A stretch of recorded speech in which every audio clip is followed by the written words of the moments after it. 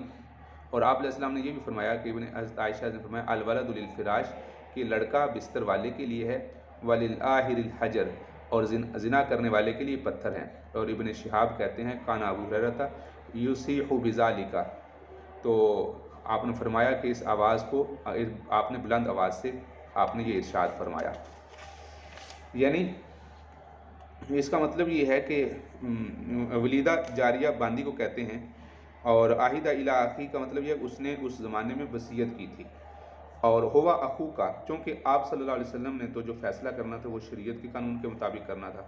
تو فرمایا کہ عبد بن زمعہ کو بچہ دیا جائے، اور اس کا نام پھر عبد الرحمن بن زمعہ رکھا گیا۔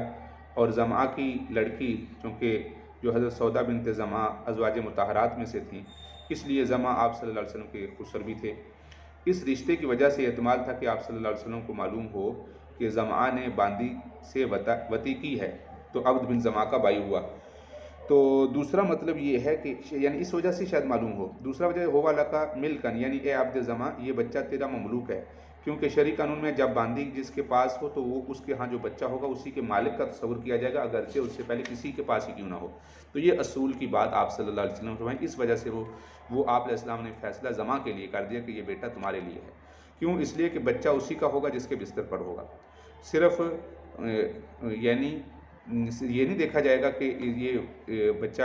اور اگر اس بچے کے بارے میں کوئی اور دعویٰ کرتا ہے تو وہ تو ظاہری بات ہے زنا کے زمرے میں آئے گا، اور زنا کی سزا یہی ہے کہ اس کو پتھر مار مار کے مار دیا جائے، زانی کے لیے پتھر ہیں۔ اس کا صحیح مطلب یہی ہے کہ وہ انسان کو چاہے جائے کہ اولاد دی جائے، بلکہ اس کو تو پتھر مار کے محروم کیا جانا چاہیے۔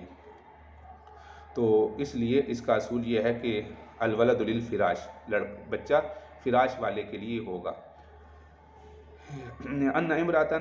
سرقت فی عہد رسول اللہ صلی اللہ علیہ وسلم فی غزوۃ الفتح، غزوہ فتح میں راوی کہتے ہیں کہ رسول اللہ صلی اللہ علیہ وسلم کے زمانہ میں غزوہ فتح مکہ کے موقع پر ایک عورت نے چوری کی، ففزع قومها الی اسامہ بن زید یستشفعونہ، لوگ اس کی قوم کے لوگ گھبرا گئے کیونکہ آپ صلی اللہ علیہ وسلم نے تو جرم کی سزا دینی تھی، تو اسامہ بن زید کے پاس گئے اور ان کو سفارشی بنایا آپ صلی اللہ علیہ وسلم کے پاس۔ قال عروہ فلما کلمہ اسامہ فیہا تلون وجہ رسول اللہ صلی اللہ علیہ وسلم، جب حضرت اسامہ کو لوگوں نے اس لیے وہ آپ کا سفارش کرنے کے لیے بنایا کہ آپ صلی اللہ علیہ وسلم کو حضرت اسامہ سے محبت تھی، تو شاید آپ علیہ السلام حضرت اسامہ کی بات مان کے اس عورت کو سزا نہیں دیں گے۔ تو جب حضرت اسامہ نے بات کی فیہا اس عورت کے بارے میں، تلون وجہ رسول اللہ صلی اللہ علیہ وسلم، آپ صلی اللہ علیہ وسلم کے چہرے کا رنگ بدل گیا۔ فقال اتکلمنی فی حد من حدود اللہ، کیا تو اللہ کی حدود میں سے میرے ساتھ بات کرتا ہے، یعنی کہ میں اللہ کی حدود کو نافذ نہ کروں؟ قال اسامہ استغفر لی یا رسول اللہ، اللہ میرے لیے استغفار کریں۔ فلما کان العشی قام رسول اللہ صلی اللہ علیہ وسلم خطیبا فاثنى علی اللہ بما هو اہلہ ثم قال اما بعد فانما اهلك الناس قبلكم انهم كانوا اذا سرق فیہم الشریف ترکوہ۔ آپ صلی اللہ علیہ وسلم نے حمد السلام بیان کی اور اس کے بعد فرمایا کہ اما بعد، اس سے پہلے انما اہلک الناس، لوگوں کو اس چیز نے ہلاک کر دیا تم سے پہلے کہ وہ جب تم میں سے کوئی شریف آدمی، کوئی مالدار آدمی چوری کرتا اس کو چھوڑ دیتے، وَإِذَا سَرِقَ فِيهِمُ الضَّعِيفُ، جب کوئی کمزور چوری کرتا اقام علیہ الحد، تو اس پر حد قائم کر دیتے. والذی نفس محمد بیدہ، اللہ کی قسم جس کے قبضے میں محمد صلی اللہ علیہ وسلم کی جان ہے، لو ان فاطمہ بنت محمد سرقت لقطعت یدہا، اگر فاطمہ بنت محمد بھی چوری کرتے میں اس کا بھی ہاتھ کاٹوں گا. اللہ اکبر، ایسے ہوتے ہیں حکمران. ثم امر رسول اللہ صلی اللہ علیہ وسلم بتلک المرأۃ فقطعت یدہ، پھر اس کا آپ علیہ السلام نے اس عورت کے بارے میں حکم دیا گیا، اس کا ہاتھ کاٹا گیا. فحسنت توبتها بعد ذلك، پھر اس نے اس کے بعد اچھی توبہ کر لی. وتزوجت، اس نے نکاح کیا. قالت عائشہ، حضرت عائشہ فرماتی ہیں فکانت تأتینی بعد ذلك فارفع حاجتها الى رسول اللہ صلی اللہ علیہ وسلم، پھر اس کی شادی بھی کی گئی اور پھر وہ بعد میں حضرت عائشہ رضی اللہ عنہا کے پاس کسی ضرورت سے بھی آئی تو آپ صلی اللہ علیہ وسلم اس کی ضرورت کو اس کے پاس پیش کر دیا کرتے تھے. اس کا نام فاطمہ مخزومیہ تھا، فاطمہ مخزومیہ. تو پھر آپ علیہ السلام کے پاس جب اس کا ہاتھ کٹا، اس نے توبہ بھی کر لی. اور اللہ تائب من الذنب کمن لا ذنب لہ، جب کوئی گناہوں پہ توبہ کر لے تو وہ ایسے ہی ہے جیسے اس نے توبہ نہیں کی. یہ بھی حدیث مبارکہ فتح مکہ کے زمانے کی ہے، اسی مناسبت سے امام بخاری رحمۃ اللہ علیہ یہاں لے کر آئے ہیں. حدثنی مجاشی اتیت النبی صلی اللہ علیہ وسلم باخی بعد الفتح، راوی کہتے ہیں کہ میں آپ صلی اللہ علیہ وسلم کی خدمت میں اپنے بھائی کو ساتھ لے کر آیا فتح مکہ کے بعد. فقلت یا رسول اللہ جئت باخی لتبایعہ علی الہجرہ، اے اللہ کے رسول میں اپنے بھائی کو آپ کے پاس اس لیے لایا ہوں تاکہ آپ اس کو ہجرت پر بیعت کر لیں. آپ نے ارشاد فرمایا ہجرت والے اس کے ثواب کو تو لے گئے. ذهب اہل الحجرۃ بما فیہ قلت علی ای شیء تبایعون، پھر آپ کس چیز پر بیعت کریں گے؟ کیونکہ جو فرض ہجرت تھی وہ تو فتح مکہ تک تھی، تو وہ تو مکہ فتح ہو گیا، اب وہ ہجرت جو فرض تھی وہ ختم ہو گئی. اب کس چیز پر بیعت کریں؟ قال ابایع علی الاسلام والایمان والجہاد، اب میں اسلام، ایمان اور جہاد پر بیعت کروں گا. فلقیت معبدا بعد، اور پھر میں ابو معبد سے ملا بعد میں. وکان اکبرہم فسألت فقال صدق مجاشع، تو ابو عثمان راوی بیان کرتے ہیں کہ پھر میں مجاشع کے بھائی ابو معبد سے ملا. راوی جو اس حدیث کے راوی ہیں یہ ابو عثمان جب مجاشع سے ملے، اس کے بھائی ابو معبد سے ملے بعد میں، وہ جو اس کے بڑے بھائی سے، تو فسألت، میں نے ان سے پوچھا، تو یعنی ابو معبد سے پوچھا، تو یعنی اس حدیث کے متعلق کہ مجاشع سے یہ روایت انہوں نے مجھے اس طرح بیان کیا، تو ان کا صدقہ مجاشع نے یہ حدیث سچ بیان کی ہے، یعنی جیسے آپ نے ان سے سنی ہے ایسے ہی حدیث ہے. عن مجاشع ابن مسعود انطلقت بأبي معبد الى النبي صلی اللہ علیہ وسلم لتبايعه على الهجرة قال مضت الهجرة لأهلها، یہ وہی حدیث ہے. اور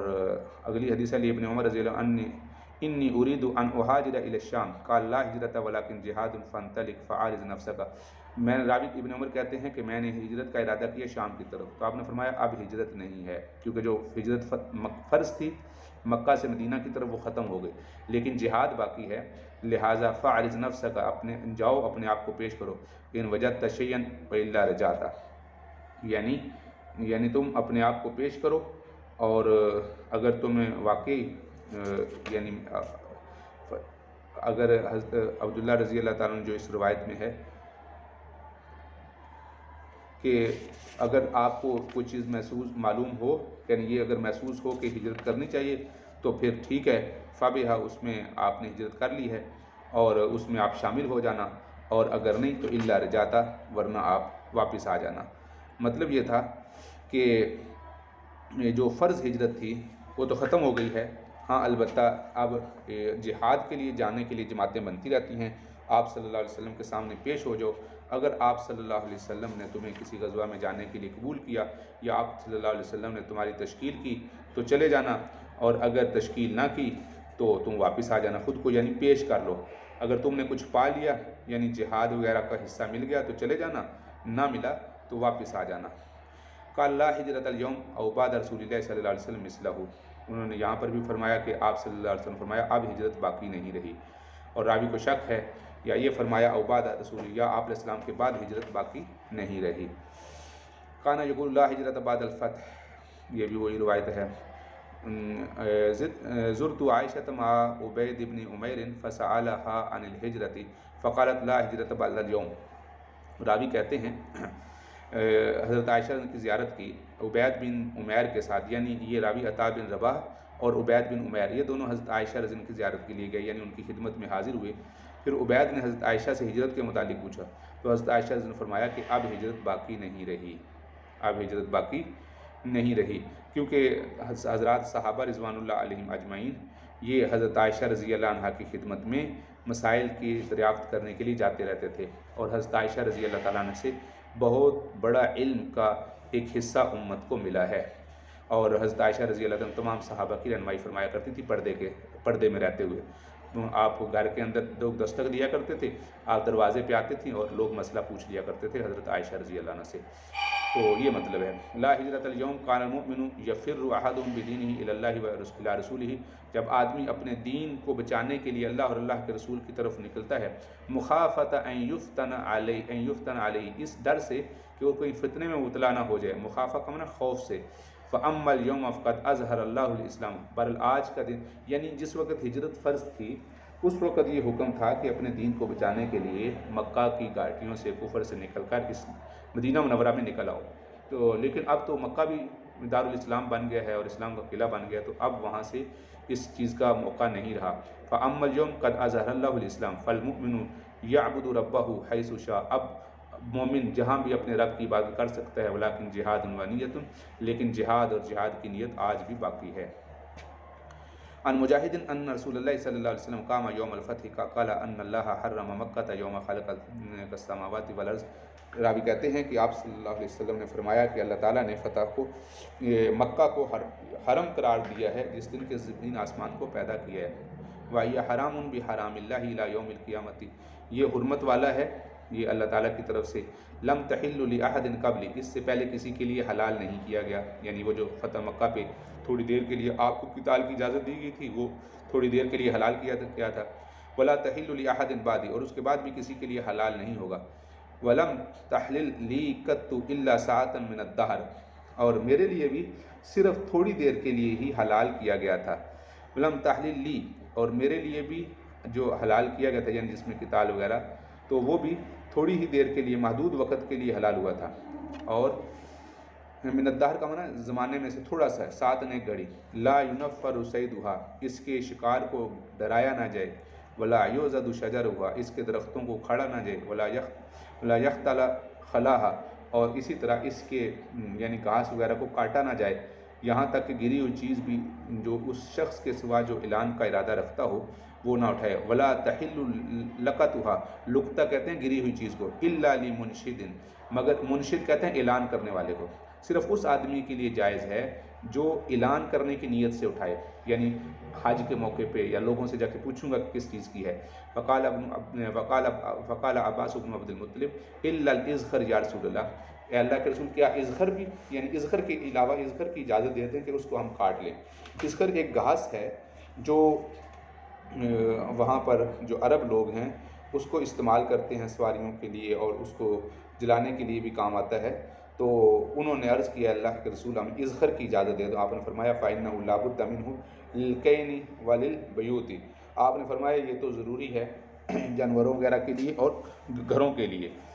گھروں میں بھی بنانے کے لیے گھاس استعمال ہوتا تھا، یعنی بارشوں سے پانی نہ ٹپکے، تو جیسے آج کل بھوسا استعمال ہوتا ہے ہمارے پنجاب میں پاکستان میں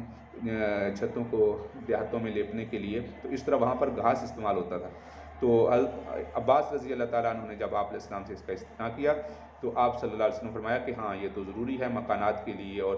بعض اوقات جو سونے کا کام ہوتا تھا، للکین جو زیورات ہوتے تھے ان کو کین کہتے ہیں، زیورات کو، سونے کا کام، سنارے استعمال کرتے تھے، تو اس کو یعنی آگ جلا کے ان کو ہلکی سی آگ چاہیے ہوتی تو تھوڑا سا گاز جلدی بھی جل جاتا تھا، تو اس کے لیے استعمال ہوتا ہے، تو وہ یعنی استعمال کی چیز ہے، وہ اس سے مستثنیٰ ہے۔ فسکت، پھر یہ خاموش ہو گئے، ثم قال الا الاذخر فانه حلال، آپ نے فرمایا خاموشی کے بعد ہاں اذخر تو وہ حلال ہے۔ یہ دوسری سند ہے، اس سند سے بھی یہی حدیث مبارکہ مروی کی گئی ہے، روایت کی گئی ہے۔ باب قول اللہ تعالی یوم حنین اذ اعجبتکم کثرتکم فلم تغن عنکم شیئا وضاقت علیکم الارض بما رحبت ثم ولیتم مدبرین ثم انزل اللہ سکینتہ الی قولہ غفور الرحیم۔ یہ امام بخاری رحمۃ اللہ نے باب قائم کیا ہے، اور حنین کے دن جب کہ تم کو اپنی کثرت پر اور تعداد پر گمنڈ تھا کہ اب آج تو تم زیادہ ہو اور تمہاری تعداد تمہیں کچھ کام نہ آئی، یعنی زمین اپنی وسعت کے باوجود تنگ آ گئی اور تم پیٹھ دے کر بھاگ کھڑے ہوئے، اور اس کے بعد اللہ تعالیٰ نے تسلی دی اور یہ آیات نازل ہوئیں۔ یوم حنین، غزوہ حنین کا یہاں سے ذکر ہے۔ غزوہ حنین 8 ہجری میں پیش آیا۔ مکہ مکرمہ اور طائف کے درمیان ایک جگہ ہے حنین، یہ مکہ مکرمہ سے 10 میل کے فاصلے پر ہے، تھوڑا سا 10 میل سے زیادہ ہے۔ یہاں حوازن اور ثقیف کے کچھ قبائل آباد تھے، انتہائی بہادر، جنگجو اور تیر انداز قسم کے لوگ تھے۔ آپ صلی اللہ علیہ وسلم کو خدشہ تھا کہ کہیں ایسا نہ ہو کہ یہ حملہ کر دیں، اس لیے آپ نے دونوں قبیلوں کے جو سردار تھے ان کو جمع کر کے طے کیا کہ مسلمانوں سے، جو ان دونوں کے سردار تھے انہوں نے طے کیا کہ مسلمانوں سے جنگ کی جائے۔ تو مسلمانوں کو اب تک جن قبائل سے واسطہ پڑا ہے ان میدانوں میں مرد نہیں تھے۔ ہم مرد ہیں، ہم تیر انداز ہیں، اس لیے ہم ان کا مقابلہ کریں گے۔ تو پھر ان کو یہ بھی خطرہ تھا کہ کہیں ایسا نہ ہو کہ مسلمان ہم پر حملہ نہ کر دیں، اور جو اس تحریک کو چلانے والا تھا مالک بن عوف نظری تھا، بعد میں یہ مسلمان ہو گئے اور بڑے اسلام کے علمبردار رہے۔ تو مسلمانوں کی ایک بڑی تعداد تھی، اور اس میں جو نئے مسلمان ہوئے تھے وہ لوگ بھی تھے، اور اس کی وجہ یہ تھی کہ اس سے بہت سے مسلمان ایسے تھے جنہوں نے اس سے قبل کے غزوات میں شرکت نہیں کی تھی، اس لیے ان کو جوش اور جذبہ تھا کہ اب آئندہ کوئی غزوہ آ جائے تو اس میں ہم حصہ لیں گے۔ تو وہاں پر اس وجہ سے وہاں تعداد زیادہ ہوگی مسلمانوں کی۔ جب یہ لوگ اوتاس میں پہنچے تو درید نے دریافت کیا کہ یہ کون سی جگہ ہے، تو لوگوں نے کہا کہ یہ مقام اوتاس ہے۔ تو اسی طرح وہ لوگ نکلے ہوئے تھے، آپ صلی اللہ علیہ وسلم کو بھی جب اطلاع ملی تو آپ صلی اللہ علیہ وسلم نے بھی مسلمانوں کو تیار کیا اور حنین کی طرف روانہ ہوئے۔ 10,000 صحابہ رضوان اللہ علیہم اجمعین، مہاجرین اور انصار آپ تھے۔ یہ پہلا موقع تھا کہ مسلمانوں کی تعداد اتنی بڑی تھی، اتنی زیادہ تعداد تھی، کیونکہ اس سے پہلے مسلمانوں کی تعداد بہت تھوڑی تھی، اور مسلمان تقریباً بڑھتے چلے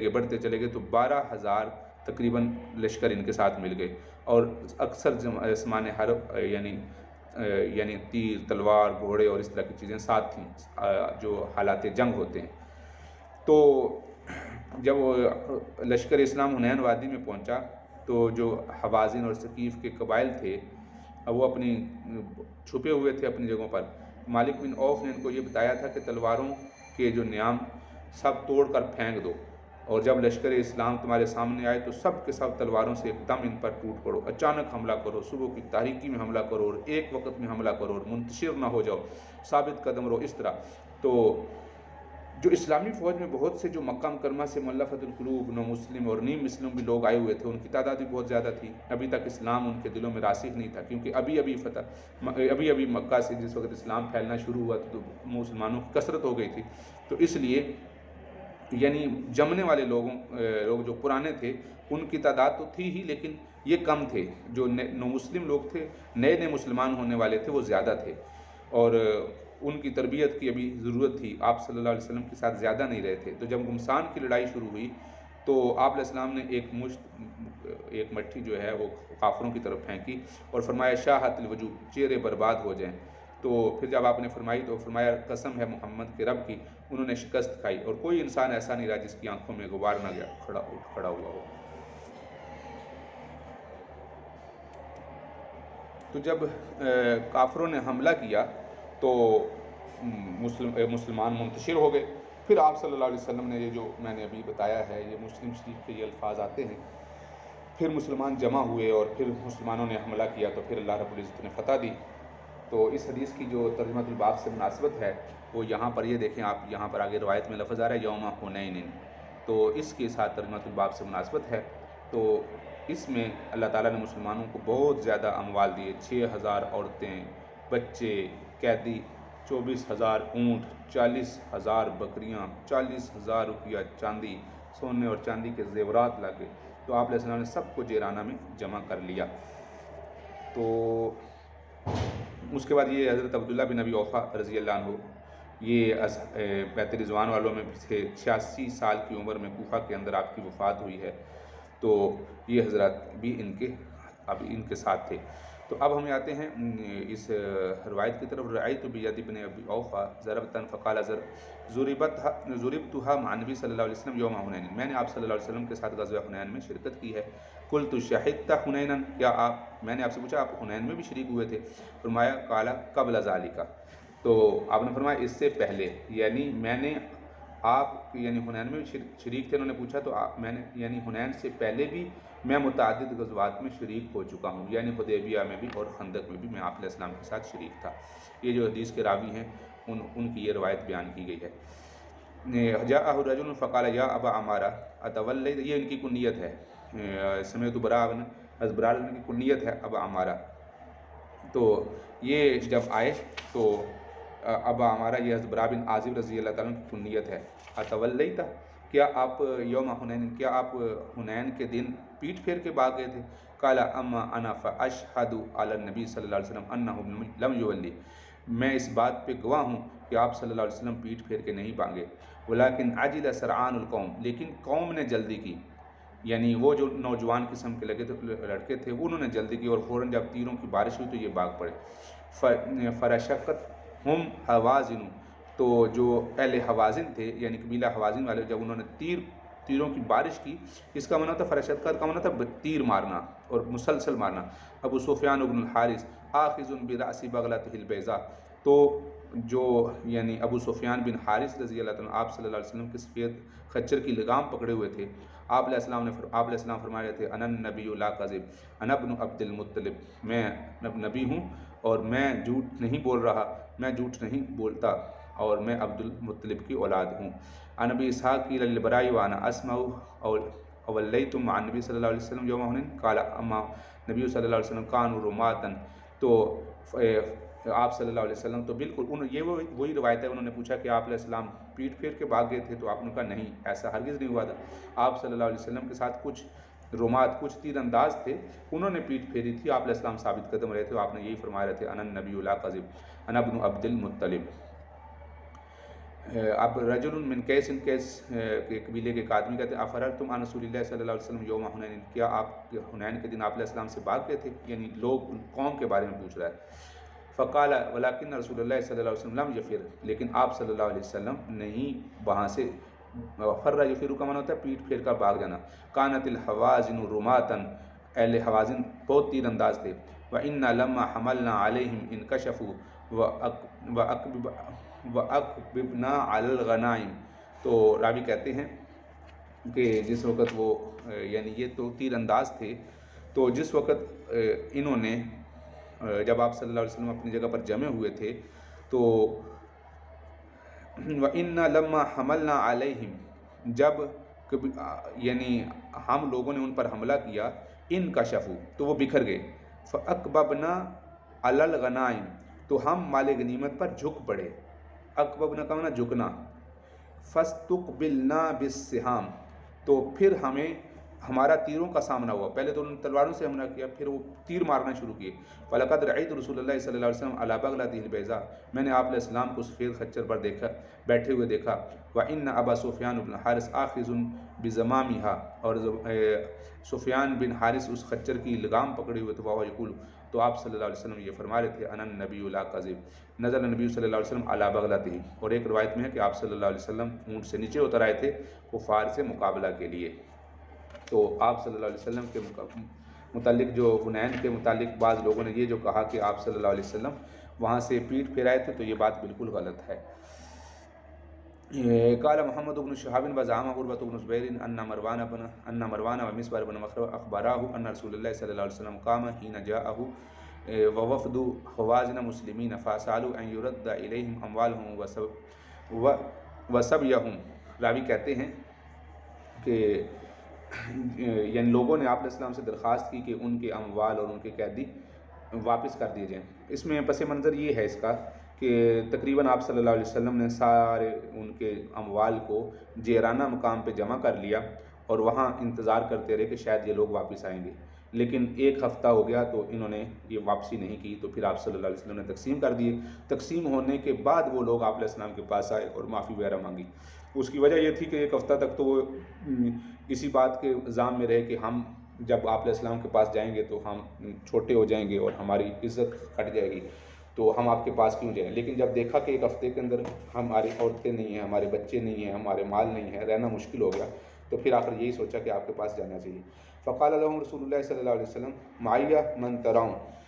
معیہ کا میرے ساتھ ہیں، من ترون وہ لوگ ہیں جن کو تم دیکھ رہے ہو، اور سچی بات مجھے زیادہ پسند ہے اس لیے کہ تم لوگ دو چیزوں میں سے ایک ہی چیز کو پسند کر سکتے ہو. جب وَأَحَبُّ الْحَدِيثِ إِلَيَّ أَصْدَقُهُ، اور مجھے سب سے زیادہ پسندیدہ یہ بات یہ ہے کہ اس میں جو سچی بات ہوتی ہے وہ کیا ہے، فَاخْتَارُوا إِحْدَى الطَّائِفَتَيْنِ، دو باتوں میں سے دو طائفہ یعنی دو جماعتوں میں سے ایک جماعت لے لو، اما السبی، یا تو قیدیوں کو لے لو، و اما المال، یا تو مال کو لے لو، کیونکہ آپ علیہ السلام مال اور قیدی دونوں تقسیم کر چکے تھے. وَقَدْ كُنْتُ أَسْتَأْنِيتُ بِكُمْ، اور ہاں البتہ یہ بھی ہے کہ میں نے تم لوگوں کا انتظار کیا تھا. استعنیت بکم وکان انذرہم رسول اللہ صلی اللہ علیہ وسلم بضع عشرۃ لیلۃ، اور آپ صلی اللہ علیہ وسلم نے واپسی پر تقریباً یعنی آپ علیہ السلام ان کا انتظار کرتے رہے، بضع عشرہ 10 سے کچھ دنوں پر، یعنی 1.5 ہفتے سے بھی زیادہ آپ نے انتظار کیا ان کا کہ شاید آ جائے. انظر کا معنی ہوتا ہے انتظار کرنا، مہلت دینا. حین قفل من الطائف، جب آپ طائف سے واپس تشریف لائے. فلما تبین لهم ان رسول اللہ صلی اللہ علیہ وسلم غیر راد الیہم الا احدى الطائفتین، تو جب آخر میں جب یہ واضح ہو گیا کہ آپ علیہ السلام انہیں صرف ایک ہی چیز واپس کریں گے، تو جب پہلے انتظار کرنے کے باوجود وہ اب نہیں آئے، پھر آپ علیہ السلام نے تقسیم کر دیا. آپ جب تقسیم ہو گئے تو پھر آپ علیہ السلام نے فرمایا کہ اب تمہیں ایک چیز کا اختیار ہے. فَإِنَّا نَخْتَارُ سَبْيَنَا، تو پھر انہوں نے کہا ہم اپنے قیدیوں کا بارہ اختیار کرتے ہیں. فقام رسول اللہ صلی اللہ علیہ وسلم من المسلمین، تو پھر آپ صلی اللہ علیہ وسلم مسلمانوں میں کھڑے ہوئے. فَأَثْنَىٰ عَلَى اللَّهِ بِمَا هُوَ أَهْلُهُ، آپ علیہ السلام نے اللہ کی حمد و ثنا بیان کی. ثم قال، پھر اس کے بعد فرمایا اما بعد فَإِنَّ أَخْوَانَكُمْ قَدْ جَاءُونَا تَائِبِينَ، بے شک تمہارے بھائی توبہ طائب ہو کے ہمارے پاس آئے ہیں. وَإِنِّي قَدْ رَأَيْتُ أَنْ أَرُدَّ إِلَيْهِمْ سَبْيَهُمْ، بس میں نے یہ سوچا کہ میں ان کو ان کے قیدی واپس کر دوں. فَمَنْ أَحَبَّ مِنْكُمْ أَنْ يُطَيِّبَ ذَلِكَ فَلْيَفْعَلْ، بس تم میں سے جو آدمی اپنے طیب خاطر یعنی دل کی گہرائی کے ساتھ یہ چاہے کہ وہ اپنے قیدیوں کو، جو بانیاں اور جو بچے میں نے ان کو حوالے کر دیں، ظاہری بات ہے اب ان کی ملکیت تو ان لوگوں کی ہیں، تو وہ ایسا کر لے، یعنی اپنے قیدی واپس کر دے. یعنی اپنے اپنے قبیلوں میں چلے جاؤ، اپنے اپنے خیمے میں چلے جاؤ اور سوچ لو جو بھی اپنے دل کی خوشی کے ساتھ اپنے قیدیوں کے، کیونکہ قیدیوں کے مالک تو اب لوگ بن چکے تھے، آپ علیہ السلام تقسیم کر چکے تھے، تو وہ کر دیں. ومن احب منکم ان یکون علی حظہ حتی نؤتیہ ایاہ من اول ما یفیء اللہ علینا، اور جو آدمی یہ چاہے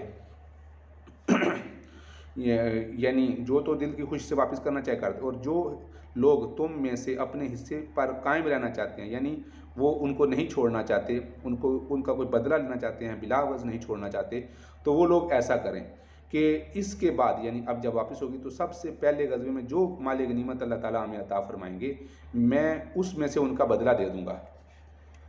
حتیٰ نوتیہ ایاہ من اول ما یفی، یفی کا معنی ہے جو اللہ تعالیٰ مال غنیمت دیں گے علینا ہمیں، فل یا فل، تو پھر وہ چاہے کہ وہ اس کا بدلہ لے کے چھوڑ دے. فقال الناس قد طیبنا ذالک یا رسول اللہ، اے اللہ کے رسول ہم نے طیب خاطر اور دلوں کی خوشی کے ساتھ ہم نے یہ واپس کر دیا. فقال رسول اللہ صلی اللہ علیہ وسلم انا لا ندری من اذن منکم فی ذالک، میں یہ نہیں جانتا، میں نہیں سمجھتا کہ یہ تم میں سے کون اپنے دل سے یہ دے رہا ہے، من اذن منکم فی ذالک ممن لم یاذن، اور کون اپنے دل کی خوشی سے ایسا نہیں کر رہے. یعنی اب مجمع بہت زیادہ تھا، سارے لوگ جمع تھے، تو حقیقت میں معلوم نہیں ہو رہا تھا کہ کون اپنے دل کی خوشی سے ایسا کر رہے ہیں. فرجعوا، لہٰذا تم لوٹ جو، حتی یرفع الینا عرفاؤکم امرکم، یہاں تک کہ جو تمہارے سردار ہیں، جو تمہارے بادشاہ ہیں، وہ اپنا معاملہ مجھ تک پہنچائیں، یعنی اپنے اپنے قبیلے کے سرداروں کو بتاؤ کہ ہم اپنی خوشی سے واپس کر رہے ہیں. فرجع الناس، لہٰذا لوگ واپس چلے گئے. فکلمہم عرفاؤہم، لہٰذا ان کے جو سردار تھے، جو قبیلوں کے جو چھوٹی چھوٹی جماعتیں بنی ہوئی تھیں یا قبائل تھے، ان کے سرداروں نے ان سے بات کی. ثم رجعوا الی رسول اللہ صلی اللہ علیہ وسلم فاخبروہ، پھر وہ لوگ واپس آئے اور انہوں نے آپ صلی اللہ علیہ وسلم کو یہ خبر دی، انہم قد طیبوا واذنوا، کہ ان لوگوں نے دل کی خوشی کے ساتھ یہ واپس کر دیا اور انہوں نے اجازت دے دیا. ھذا الذی بلغنی عن سبی حوازن، اور یہ یعنی بشاشت قلب کے ساتھ اور دل کی خوشی کے ساتھ اجازت دی ہے، اور یہی وہ حدیث ہے جو مجھے قبیلہ حوازن کے قیدیوں کے متعلق پہنچی ہے. راوی کہتے ہیں مجھے یہی حدیث ان کے بارے میں پہنچی ہے. تو یہ حدیث تو یہاں پر ادھر یہ 18 اور 19 پہ ہے، اور اس کے علاوہ یہ متعدد جگہ پر تقریباً 8-9 جگہ پر یہ حدیث مبارکہ کتاب الجہاد میں بھی اور دوسری جگہ پر بھی یہ حدیث آئے گی، پیچھے آ بھی چکی ہے اور جگہ پر بھی آئے گی. عن ابن عمر رضی اللہ عنہ لما کفلنا، کفل کا مطلب واپس آنا، جب ہم حنین سے لوٹے، سال عمر النبی صلی اللہ علیہ وسلم، آپ حضرت عمر رضی اللہ تعالیٰ عنہ نے آپ علیہ السلام سے عرض کیا، ان نظر کان نظرہ فی الجاہلیت اعتکاف، انہوں نے زمانہ جاہلیت کے اعتکاف کے نظر کے بارے میں پوچھا. فامر النبی صلی اللہ علیہ وسلم بففاہ، تو آپ نے اس نظر کی وفا کرنے کے بارے میں فرمایا۔ یہ کون سی نظر تھی؟ اس کے بارے میں یہ آتا ہے کہ زمانہ جاہلیت کی نظر اور اس کی واجبات کیسے معتبر ہو سکتی ہے۔ تو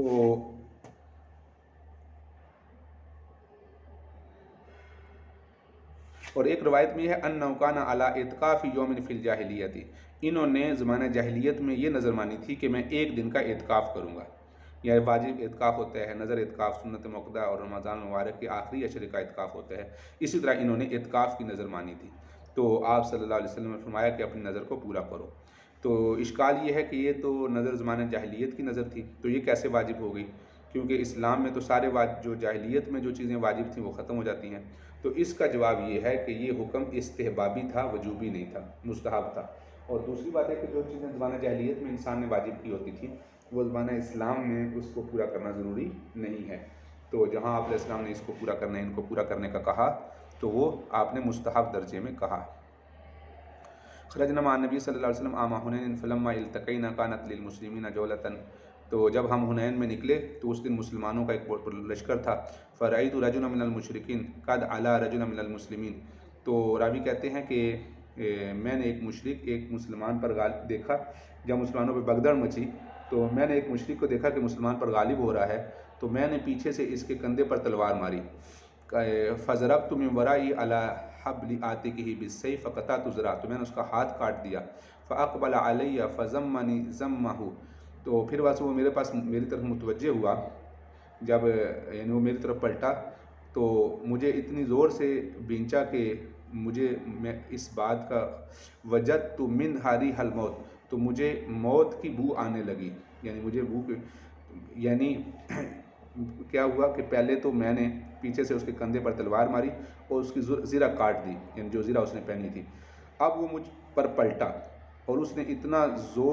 مجھے اتنا زور سے بینچا کہ مجھے موت کی بو آنے لگی، یعنی ایسا ہو گیا کہ میں مرنے لگا، لیکن اسی دوران پھر وہ مر گیا اور مجھے چھوڑ دیا۔ پھر میری ملاقات حضرت عمر رضی اللہ عنہ سے، تو میں نے پوچھا ثم ادرکہ الموت فارسلنی، یعنی اس کا زخم تو گہرے لگے ہوئے تھے، جب اس نے زور لگایا تو مزید خون نکلا تو وہ مر گیا۔ میں حضرت عمر سے ملا، فلقیت ما بال الناس، لوگوں کو کیا ہوا؟ قال امر اللہ عز وجل ثم رجعوا، کہ اللہ رب العزت کا امر ہوا، اور یعنی اللہ رب العزت کا امر، لوگ بھاگ رہے تھے اور جو بھاگنا تھا تو پھر اللہ تعالیٰ کا یہی حکم تھا، پھر مسلمان پلٹے، ثم رجعوا وجلس النبی صلی اللہ علیہ وسلم، پھر آپ صلی اللہ علیہ وسلم تشریف فرما ہوئے، فقال من قتل قتیلا لہ علیہ بینۃ فلہ صلبہ، جس آدمی نے کسی کو قتل کیا اور اس پر وہ دلیل بھی پیش کرے تو اس کا جو سامان ہوگا وہ اسی کا ہوگا، فلہ صلبہ، تو صلب کہتے ہیں جو مقتول ہو جائے، جو بندہ قتل ہو غزوہ میں کافروں میں سے، اس کا جو ساز و سامان ہوگا وہ اسی مسلمان کو ملے گا جو اس کو قتل کرے گا۔ قلت من یشہد لی، تو یعنی اب ظاہری بات ہے انہوں نے اس بندے کو قتل کیا تھا، پھر اب اس کا صلب مانگ رہے تھے، تو آپ نے پوچھا کہ تمہارا اس پہ کون گواہ ہے؟ ثم جلست، تو پھر میں بیٹھ گیا، فقال نبی صلی اللہ علیہ وسلم مثلہ، پھر آپ علیہ السلام نے ایسے ہی فرمایا، ثم قال مثلہ، فقمت قلت من یشہد لی، پھر میں جب کھڑا ہوا تو آپ نے پوچھا تمہارا گواہ کون ہے؟ پھر میں بیٹھ گیا، پھر آپ علیہ السلام نے ایسے ہی فرمایا، پھر میں کھڑا ہوا تو فقال مالک یا ابا قتادہ، تو مالک نے کہا اے ابو قتادہ، فاخبرتہ قال رجل صدق وصلبہ عندی، تو جب انہوں نے آپ علیہ السلام نے بار بار پوچھا تو پھر انہوں نے کہا کہ ابو قتادہ نے کہا کہ میں نے بتایا کہ جی ایسے ہی ہے، یعنی جس طرح یہ فرما رہے ہیں کہ انہوں نے اس غلام بندے کو قتل کیا ہے، تو اے ابو قتادہ کیا یہ بات ایسے ہی ہے؟ تو میں نے آپ صلی اللہ علیہ وسلم کو بتایا، تو ایک شخص نے کہا کہ یہ سچ کہتے ہیں، یعنی ان کے مقتول کا سامان میرے پاس ہے، یعنی آپ میرے حق میں انہیں راضی کر دیں۔ فَأَرْضِهِ مِنِّي فَقَالَ أَبُو اللَّهِ، یعنی میرے حق میں راضی کر دیں، یعنی سامان مجھ سے نہ لیں، یعنی اس کا مرنے والے کا سامان ایک اور آدمی نے اٹھا لیا تھا اور جنہوں نے قتل کیا تھا ان کو وہ سامان نہیں ملا تھا، تو انہوں نے کہا کہ آپ اس کا سامان میرے پاس ہی رہنے دیں۔ تو حضرت ابوبکر رضی اللہ عنہ نے کہا لا اللہ، یعنی ہاں تنبیہ کے لیے، اللہ کی قسم ایسا نہیں ہوگا، یعنی جس نے قتل کیا اسی کو ملے گا۔ اذن لا یعمد الى اسد من اسد اللہ یقاتل عن اللہ ورسولہ، یعنی ایک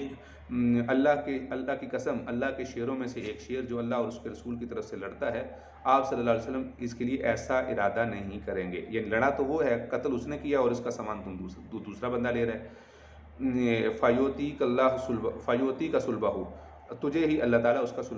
تجھے ہی اس کا سلب دیں گے۔ فقال نبی صلی اللہ علیہ وسلم صدقہ فآتی ہی و آتانی ہی، تو آپ صلی اللہ علیہ وسلم نے فرمایا کہ ابو بکر نے سچ کہا، تم سامان ابو قتادہ کو دے دو، انہوں نے سامان مجھے دے دیا، تو میں نے اس سامان سے قبیلہ بنی سلمہ کے ایک باغ خرید لیا، یعنی وہ اس کو اتنا مال تھا۔ فاتبعت به مخرقا فی بنی سلمہ فإنه اول مال تأصلته فی الاسلام، تو ابو قتادہ کہتے ہیں یہ سب سے پہلا مال تھا جو مجھے اسلام میں ملا تھا، یہ پہلا سامان تھا۔ ان ابا قتادہ لما كان يوم حنين نظرت الى رجل من المسلمين يقاتل رجلا من المشركين واخر من المشركين يقتله من ورائه، اس کے پیچھے سے اس نے قابو کیا ہوا تھا، لیقتل تاکہ قتل کرے، فاسرت الى الذي يقتله، تو وہ جس آدمی نے اس کو قابو کیا تھا مسلمان کو، میں نے اس پر حملہ کیا، اسرع کا معنی جلدی کرنا، فرفع يده ليضربني، اس نے ہاتھ اٹھایا تاکہ وہ مجھے مارے، فاضرب يده فقطعته، میں نے اس کے ہاتھ پہ تلوار چلائی، اس کا ہاتھ کاٹ دیا۔ وہی حدیث ہے، الفاظ کا فرق ہے۔ ثم اخذني وضمني ضما شديدا، پھر وہ میرے ساتھ چمڑ گیا، اس نے مجھے زور سے پکڑ لیا، حتى تخففت، یہاں تک کہ میں خوف زدہ ہو گیا، ثم برك فتحلل، پھر اس نے یعنی وہ برکہ کا معنی وہ ڈھیلا پڑ گیا، اس کی گرفت کمزور ہو گئی، تو پھر تحلل، اور اس نے چھوڑ دیا، فدفعته ثم قتلته، جب اس نے چھوڑا تو میں نے اسے قتل کر دیا۔ وانهزم المسلمون وانهزمت معهم، مسلمان انہزم کا معنی ہوتا ہے شکست خوردہ ہونا، یعنی جب انہوں نے مسلمان بھاگے تو میں بھی ان کے ساتھ بھاگا، تو پھر میں نے دیکھا کہ عمر بن خطاب لوگوں میں ہیں، یعنی وہ نہیں بھاگے اور وہ ثابت قدم رہے۔ فَإِذَا بِعُمَرْ بن خطاب فِي النَّاسِ فَقُلْتُ لَهُ مَا شَأْنُ النَّاسِ، لوگوں کو کیا ہوا؟ فَقَالَ أَمْرُ اللَّهِ، یہ اللہ کا امر ہے۔ ثُمَّ تَرَاجَعَ النَّاسُ إِلَىٰ رَسُولِ اللَّهِ صلی اللہ علیہ وسلم، پھر لوگ آپ علیہ السلام کے پاس اکٹھے ہوئے، فَقَالَ رسول اللہ صلی اللہ علیہ وسلم مَنْ أَقَامَ بَيِّنَةً عَلَىٰ قَتِيلٍ قَتَلَهُ فَلَهُ صُلْبُهُ فَقُمْتُ لَأَلْتَمِسُ بَيِّنَةً عَلَىٰ قَتِيلِ، میں اس لیے کھڑا ہوا کہ میں بھی اپنے قتل کرنے والے پر کوئی گواہ تلاش کر دوں۔ التمس کا معنی تھا گواہ تلاش کرنا۔ فلم آرا احدا یشہد لی، کسی آدمی کو میں نے نہیں دیکھا جو میری گواہی دے۔ فجلست ثم بدا لی، پھر میں بیٹھ گیا، ثم بدا لی، پھر میرے ذہن میں یہ بات ہے، بدا کا معنی تھا سوجنا، ثم بدا لی، پھر مجھے یہ بات سوجی، فذکرت امرہ لرسول اللہ صلی اللہ علیہ وسلم، پھر میں نے وہ واقعہ سارا آپ علیہ السلام کو سنایا۔ فقال رجل من جلسائہ، پھر آپ علیہ السلام کی مجلس میں جو لوگ بیٹھے ہوئے تھے ان میں سے کسی نے کہا، صلاح حاض القتیل الذی یذکر عندی، اس قتل کا جس کے بارے میں یہ ذکر کر رہے ہیں مقتول کا، اس کا سامان میرے پاس ہے، فارضہ منہ، اے اللہ کے رسول آپ ان کو میری طرف سے راضی کر دیں، یعنی وہ سامان میرے پاس ہی رہنے دیں اور اس کے بدلے میں ان کو اور سامان دے دیں۔ فقال ابو بکر کلا لا یؤتیہ، اللہ کی قسم ایسا نہیں ہوگا، اوذی اسیغ من قریش، تو یہ حضرت ابوبکر رضی اللہ تعالیٰ فرما رہے تھے کہ ایسا نہیں ہوگا، ایسبغ من قریش ویدع اسدا من اسد اللہ، یعنی کیا ہم اللہ کے شیروں میں سے ایک شیر کو چھوڑ دیں؟ ہرگز ایسا نہیں ہوگا، اور جو اس کے رسول کی طرف جنگ کرتا ہے اور قریش کے ایک بزدل کو آپ صلی اللہ علیہ وسلم نہیں دے سکتے۔ ایسبغ من قریش، کیا ایک قریش کے آدمی کو دے دیں، اور اللہ کے شیروں میں سے ایک شیر کو جو اللہ کے لیے قتال کرتا ہے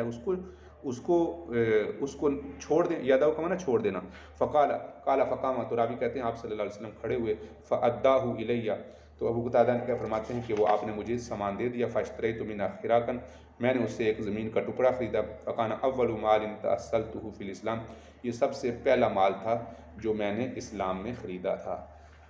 عزیز طالبات، اس سبق کو ترجمے کو، لفظی ترجمے کو، عبارت کو اچھی طرح پڑھ لیجئے، سمجھ لیجئے، اور پھر انشاءاللہ ہم آگے غزوہ اوتاس شروع کریں گے۔ السلام علیکم ورحمۃ اللہ وبرکاتہ۔